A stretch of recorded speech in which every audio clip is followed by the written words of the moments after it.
الحمد لله رب العالمين والصلاة والسلام على نبينا وحبيبنا ومولانا محمد وعلى آله وصحبه ومن اتبعهم بإحسان إلى يوم الدين.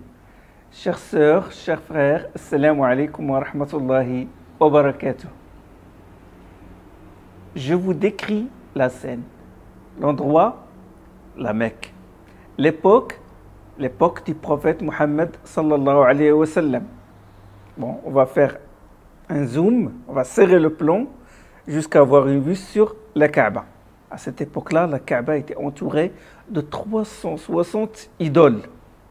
Les habitants de la Mecque rendaient culte à ces idoles-là. Ils sacrifiaient leurs bêtes pour ces idoles, ils se livraient à des pratiques païennes, la divination, la magie et d'autres pratiques qui trahissent un esprit légendaire, incompatible avec la raison. Non loin de ces idoles, non loin de ces associateurs, il y a le prophète Mohammed sallallahu alayhi wa sallam qui récitait le Coran et qui priait. Il est là, au milieu de son peuple, ouvert à tout dialogue. Il adressait à son peuple un discours de cœur et de raison. Oui, de raison. Il leur disait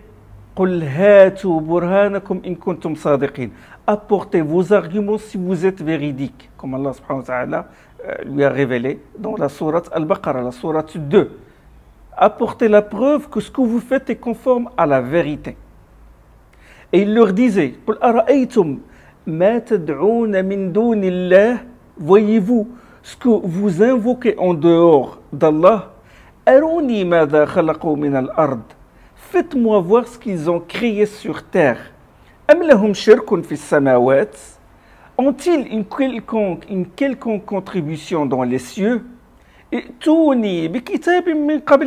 Apportez-moi un livre, un écrit saint antérieur à celui-là. Ou des vestiges d'une science si vous êtes véridique, comme Allah subhanahu wa ta'ala a dit dans Surat Al-Ahqaf, la Surat 46 et le verset 4. Maintenant, on va faire un zoom en arrière pour introduire dans le plan la cité et les alentours. À la périphérie de la Mecque et sur les chemins qui conduisent à la cité, les chefs de la Mecque, Uqba ibn Abi Mu'ayt, Nadr ibn al-Harith, Abu Jahl, ils ont installé leurs antennes, si vous voulez, leurs journalistes. J'utilise les mots d'aujourd'hui pour vous inciter à réfléchir. Leur mission, c'est quoi? C'est mettre les visiteurs qui venaient de l'extérieur, les mettre en garde contre le danger que constitue Mohammed sallallahu alayhi wa sallam. L'intérieur de la cité est sous contrôle. Les musulmans sont persécutés, sont séquestrés, ils sont bâillonnés. Comme j'ai dit, la mission de ces médias-là, installés par les associateurs de Quraysh, était la désinformation, la diabolisation de Mohammed sallallahu alayhi wa sallam. C'était, si vous voulez, le chahut, créer un chahut médiatique. Comme a dit Allah subhanahu wa ta'ala dans le Coran, وَقَالَ الَّذِينَ كَفَرُوا لَا تَسْمَعُوا لِهَذَا الْقُرْآنِ وَالْغَوْا فِيهِ لَعَلَّكُمْ تَغْلِبُونَ.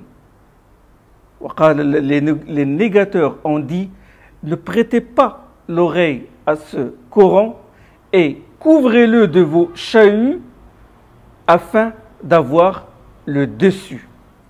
Un homme arriva, Tufayl ibn Amr al-Dawsi. Bon, l'histoire, il se trouve dans les livres de la Sira, dans les livres des Maghazi d'Ibn Ishaq, la Sira d'Ibn Hisham, les Bidaya al-Nihaya, Rawd al-Unuf, bref, bon, tous les livres, presque tous les livres qui parlent de la vie du prophète sallallahu alayhi wa sallam, ils parlent de cette histoire-là. Tufayl ibn Amr al-Dawsi est le chef influent de la tribu de Daws qui se trouve non loin de la Mecque.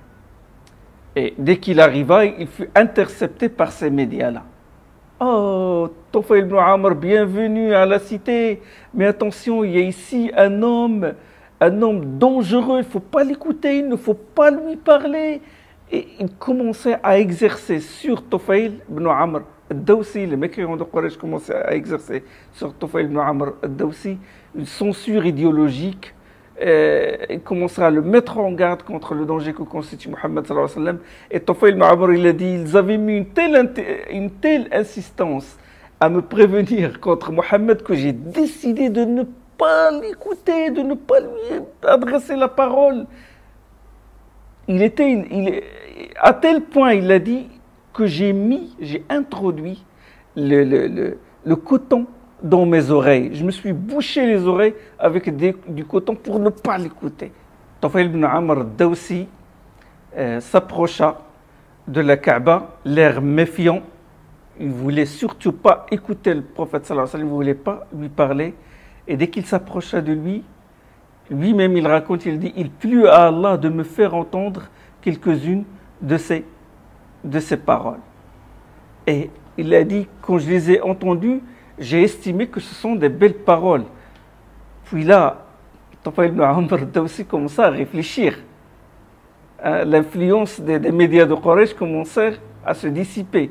Il a dit, bon, commençait à se parler, à se dire, je suis l'homme influent de la tribu de Daos, je suis un homme avisé, je sais distinguer le bon du mauvais, le beau du laid.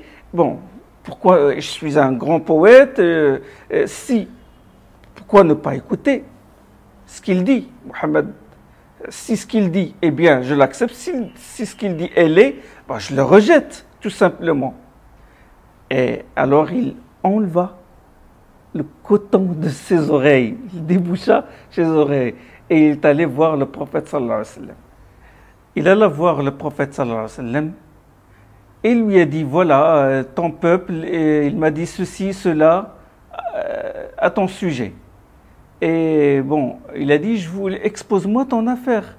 Le prophète sallallahu alayhi wa sallam lui a récité quelques versets du Coran, lui a parlé de l'islam, et Tufayl ibn Amr Dawsi a fini par embrasser l'islam. Beaucoup d'entre nous étaient loin de l'islam. Nous étions presque dans la même situation que celle de Tufayl ibn Amr Dawsi.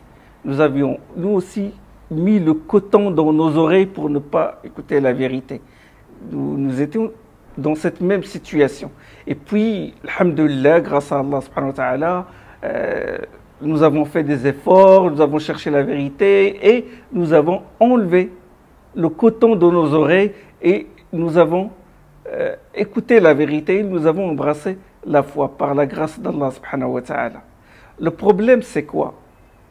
Le problème, c'est que certains, quand ils se sont ouverts à l'islam, à la grandeur de l'islam, à la diversité de l'islam, ils ont remis le coton dans leurs oreilles.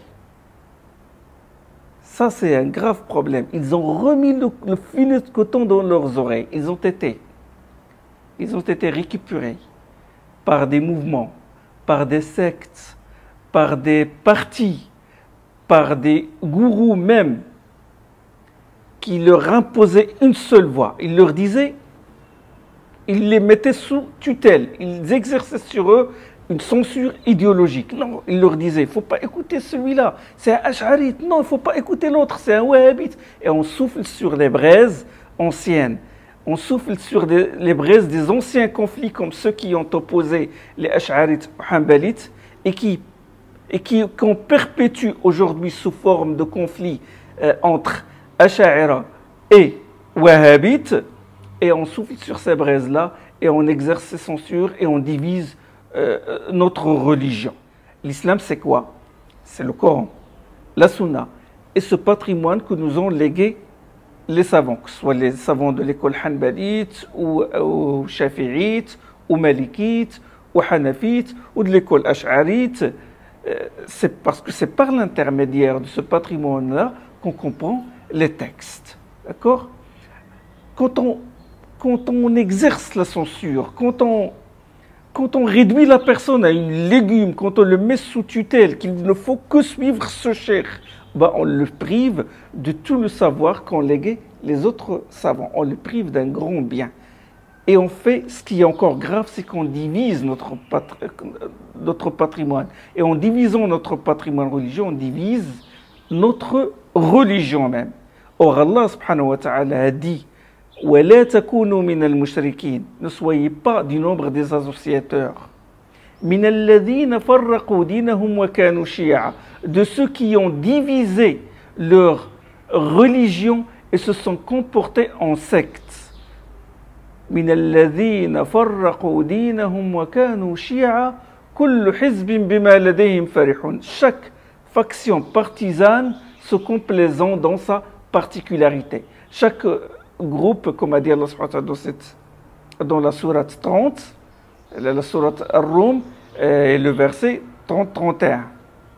Chaque groupe se complaît dans sa particularité. Chaque groupe prétend qu'il est dans le vrai, qu'il est dans la vérité, et les autres sont des groupes égarés. Or, il ne faut pas suivre cette voie. Il est donc nécessaire de nous réconcilier avec notre patrimoine et de nous réconcilier entre nous. Et une dernière phrase pour finir, c'est qu'il ne faut jamais se dépouiller de son esprit critique. Et il faut rester ouvert. Voilà. Subhanakallahumma bihamdik, ashhadu an la ilaha illa ant, astaghfiruka wa atubu ilayk.